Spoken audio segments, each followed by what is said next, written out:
Galates chapitre 2. 14 ans après, je montai de nouveau à Jérusalem avec Barnabas, ayant aussi pris Tite avec moi.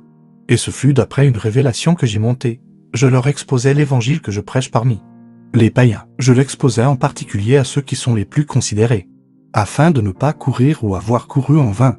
Mais Tite, qui était avec moi et qui était grec, ne fut pas même contraint de se faire circoncire, et cela à cause des faux frères qui s'étaient furtivement introduits et glissés parmi nous, pour épier la liberté que nous avons en Jésus-Christ, avec l'intention de nous asservir. Nous ne leur cédâmes pas un instant et nous résistâmes à leur exigence, afin que la vérité de l'Évangile fût maintenue parmi vous, ceux qui sont les plus considérés qu'elle. Qu'il ait été jadis, cela ne m'importe pas, Dieu ne fait point exception de personne. Ceux qui sont les plus considérés ne m'imposaient rien. Au contraire, voyant que l'Évangile m'avait été confié pour les incirconcis, comme à Pierre pour les circoncis. Car celui qui a fait de Pierre l'apôtre des circoncis a aussi fait de moi l'apôtre des païens.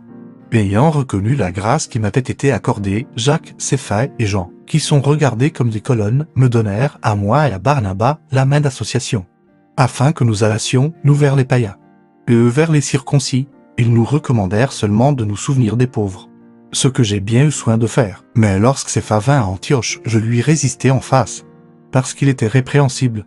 En effet, avant l'arrivée de quelques personnes envoyées par Jacques, il mangeait avec les païens, et, quand elles furent venues, il s'esquiva et se tint à l'écart, par crainte des circoncis. Avec lui les autres juifs usèrent aussi de dissimulation, en sorte que Barnabas même fut entraîné par leur hypocrisie, voyant qu'il ne marchait pas droit.